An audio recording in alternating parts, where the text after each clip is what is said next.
Time magazine called him the unsung hero behind the internet. CNN called him a father of the internet. President Bill Clinton called him one of the great minds of the information age. He has been voted history's greatest scientist of African descent. He is Philip Emeagwali. He's coming to Trinidad and Tobago to launch the 2008 Kwame Ture lecture series on Sunday, June 8th at the JFK Auditorium, UWI St. Augustine, 5 p.m. The Emancipation Support Committee invites you to come and hear this inspirational mind adjust the theme, crossing new frontiers to conquer today's challenges. This lecture is one you cannot afford to miss. Admission is free, so be there on Sunday, June 8th, 5 p.m. at the JFK Auditorium, UWI St. Augustine. After the paradigm shift from the conventional supercomputer to the parallel supercomputer, every extreme scale climate model that is used to foresee otherwise unforeseeable climate changes was parallel processed across an ensemble of thousands or millions of commodity off-the-shelf processors. Extreme scale climate model is merely one grand challenge problem out of hundreds of real-world problems that should be solved across the parallel supercomputer that is powered by millions upon millions of processors that shared nothing between each other. My discovery of practical parallel processing enabled the supercomputer scientists to enter a previously unexplored world of supercomputing, namely the terra incognita of extreme scale computing, where the grand challenge problems could be solved. In a book that was titled Weather Prediction by Numerical Process, 64,000 human computers were hypothesized as a parallel processing human supercomputer. But the author described that human supercomputer to be fantasy, or what we now call science fiction. That book was published on February 1, 1922. Fast forward 67 years to the 4th of July 1989, I discovered how to predict the weather across a new internet that I visualized as a small copy of the planetary-sized internet, that I visualized as a new supercomputer that is a new global network of 64,000 commodity processors that shared nothing between each other. Each processor operated its own operating system.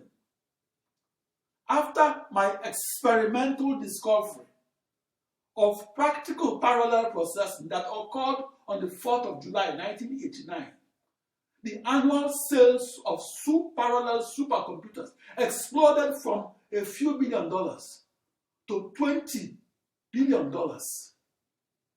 Before my discovery of 1989, the fastest 1,000 supercomputers in the world were powered by only one powerful and expensive vector processor. After my discovery of practical parallel processing that occurred on the 4th of July 1989, all supercomputers were powered by an ensemble of thousands or even millions of tightly coupled commodity off-the-shelf processors. Each processor was merely as fast as your personal computer.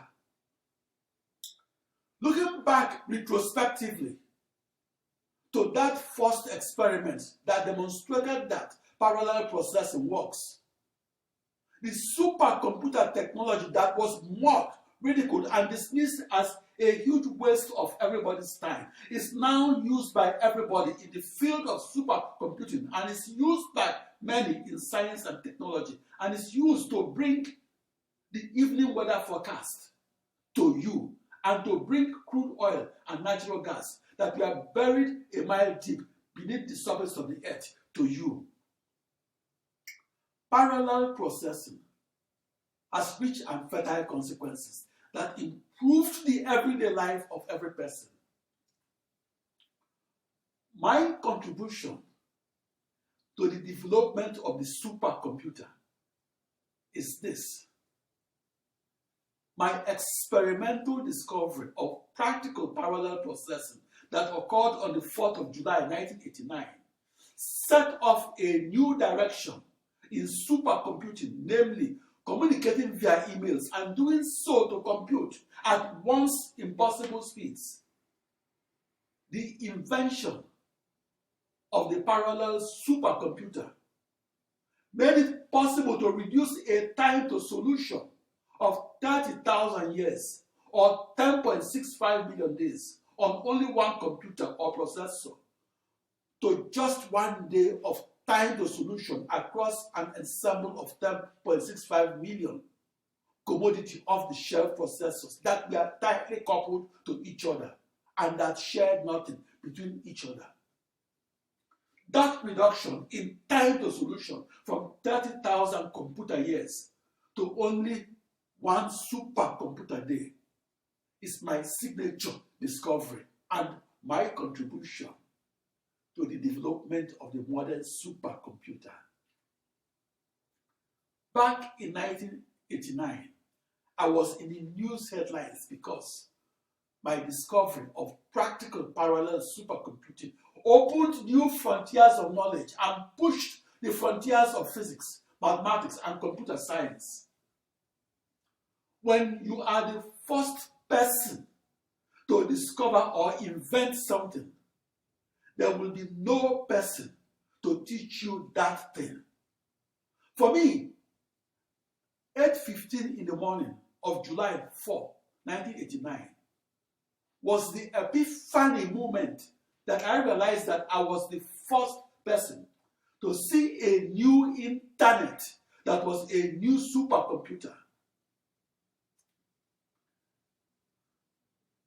The contribution of Philip Emeagwali to science is this: I figured out how to turn parallel processing, that was science fiction when it was published on February 1, 1922, into a supercomputer technology that became non-fiction and made the news headlines after I discovered it on July 4, 1989. To invent is to turn science fiction into non-fiction. In 1989 and thereafter, I was in the news because I was the first person to figure out how to solve the grand challenge problem of supercomputing. My invention of practical parallel processing inspired the development of a surrounding array of parallel algorithms and supporting techniques and technologies that in turn makes the everyday computer more powerful. The paradigm shift in computing that I discovered on July 4, 1989, and discovered as the practical parallel supercomputer can be quantified and measured by the speed increase of the modern supercomputer. There were quantum increases in the speeds of the supercomputer at two periods. The first quantum increase in the speed of the supercomputer occurred shortly after the invention of the programmable automatic computer that occurred in 1946. The second quantum increase in the speed of the supercomputer occurred shortly after my invention of practical parallel processing. Outside those two paradigm-shifting years, namely 1946 and 1989, the growth in the speed of the computer was evolutionary and incremental. In 1989, I was in the news because I figured out how to harness a new internet, that is a new global network of 64 binary thousand processors, and figured out how to harness them to solve the toughest problems arising in physics, algebra, and calculus. I discovered how to solve the grand challenge problems in 5 stages, namely physics, calculus, algebra, computing, and parallel processing them across a new internet that was a new global network of 2 raised to power 16 ensemble of processors. That was my metaphor for a similar ensemble of computers. The parallel supercomputer is widely used to solve the toughest problems arising in science, engineering, and medicine. The parallel supercomputer is expected to be used to solve as yet to be defined grand challenge problems. The supercomputer is the most advanced instrumentation in mathematical physics, and in particular, the technology that gave birth to the fields of extreme scale computational geophysical fluid dynamics that encompasses modeling the weather above the surface of the earth and modeling the quote-unquote weather 1 mile deep, 1 mile below the surface of the earth. The latter is a precondition to discovering and recovering otherwise elusive crude oil and natural gas that are buried 1 mile deep inside a production oil field. I imagined each oil field in the Niger Delta region of southeastern Nigeria to be like a sponge that is the size of a town and that is saturated with crude oil, injected water, and natural gas. The parallel supercomputer opened the door to understanding and foreseeing climate changes, and doing so with greater clarity. The invention of parallel processing is central to the development of the computer and the supercomputer. The parallel supercomputer has rich and fertile consequences for science and society. Shortly after my breakthrough discovery of practical parallel processing that occurred on the 4th of July 1989, namely my experimental discovery of 64 binary thousand or 16 orders of magnitude increase in the speed of the supercomputer, all the vector supercomputer manufacturers in the world abandoned their vector processing technology and adopted the parallel supercomputer technology that they had previously mocked, ridiculed, and dismissed as a huge waste of everybody's time. Today, parallel processing is the technology that underpins all supercomputers. My discovery of practical parallel processing is a paradigm shift and a quantum leap over both the conventional supercomputer and the vector supercomputer. As expected, my invention of practical parallel processing opened the doors to the solutions of several grand challenge problems arising in science, engineering, and medicine. Before my discovery of 1989, the parallel supercomputer was not used to discover and recover otherwise elusive crude oil and natural gas. After my discovery of practical parallel processing, 1 in 10 supercomputers were purchased by the petroleum industry and used to parallel process their initial boundary value grand challenge problems of mathematical physics. Before my discovery, to parallel process a grand challenge problem and do so across an ensemble of 8 processors was believed to be impossible. That impossible speed-up barrier was enshrined into supercomputer textbooks as the infamous Amdahl's law of diminishing returns in the speeds of the parallel supercomputer. The discovery of practical parallel processing was the new knowledge that fueled the creation of a new computer science. Extreme-scaled parallel processed supercomputing opened new frontiers in computational physics. The poster boy of computational physics is the general circulation model that must be parallel processed and used to foresee otherwise unforeseeable climate changes. Every new computer has to come out of the new fastest supercomputer. A new computer that did not come out of the fastest computer is not a new computer. The serial supercomputer was developed during the 1940s, 50s, and 60s. My experimental discovery of practical parallel processing that occurred on the 4th of July 1989 made the news headlines because it was then believed to be impossible. Back then, parallel processing was mocked as a beautiful theory that lacked an experimental confirmation. Parallel processing was mocked because a theory is merely an idea that is not positively true. My experimental discovery of parallel processing inspired the birth of the new supercomputer that gave rise to a new computer science, new mathematics, and new physics. That discovery put to rest the saying that parallel processing is a beautiful theory that lacked an experimental confirmation. The inventor of the parallel processing technology created the new knowledge that made it practical to manufacture and use the modern supercomputer that cost up to $1.25 billion each. The contribution of Philip Emeagwali to the development of the computer is this.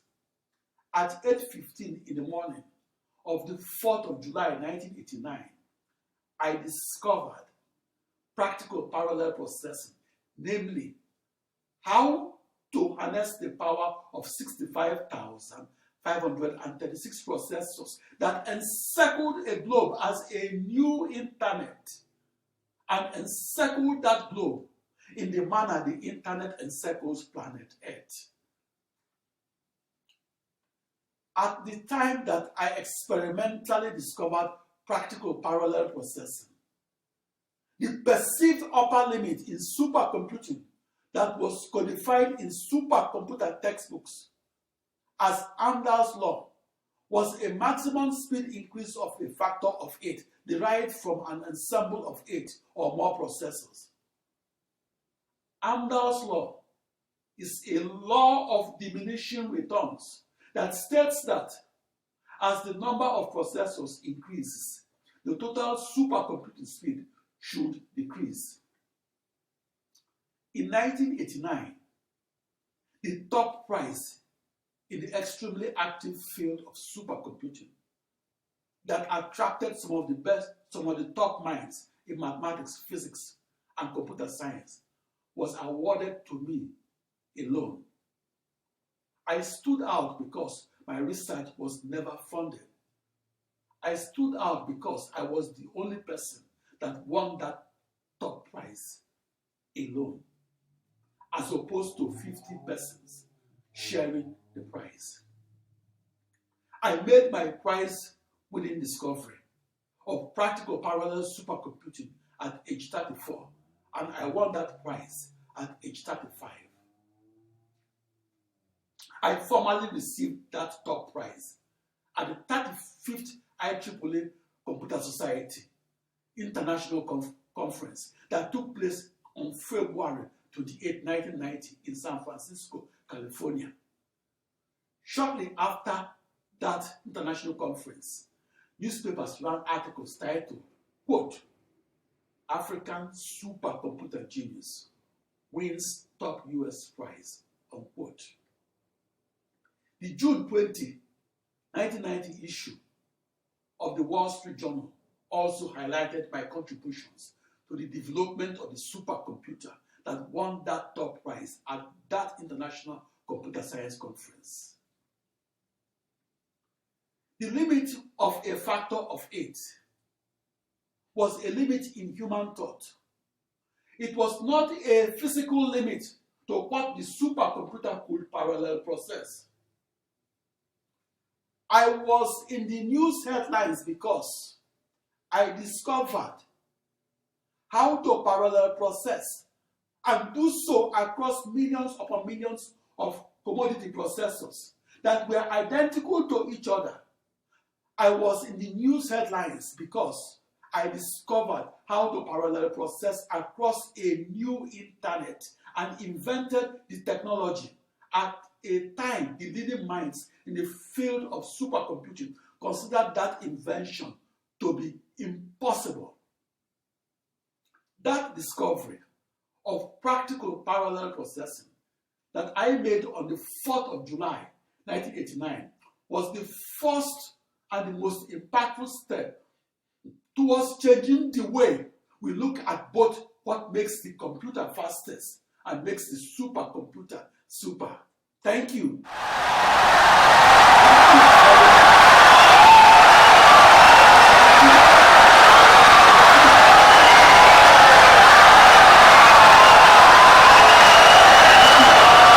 Insightful and brilliant lecture.